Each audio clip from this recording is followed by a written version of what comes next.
నల్గొండ నాగార్జున సాగర్ ప్రాజెక్టుకు భారీగా వరద నీరు కొనసాగుతోంది. 26 క్రస్ట్ గేట్లను ఎత్తి నీటిని దిగువకు వదులుతున్నారు అధికారులు.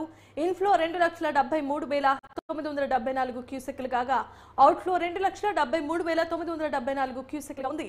సాగర్ జలాశయం పూర్తి స్థాయి నీటి మట్టం 590 అడుగులు ఉండగా ప్రస్తుతం నీటి మట్టం 586.70 అడుగుల నీటితో ప్రాజెక్టు నిండు కుండను తలపిస్తోంది.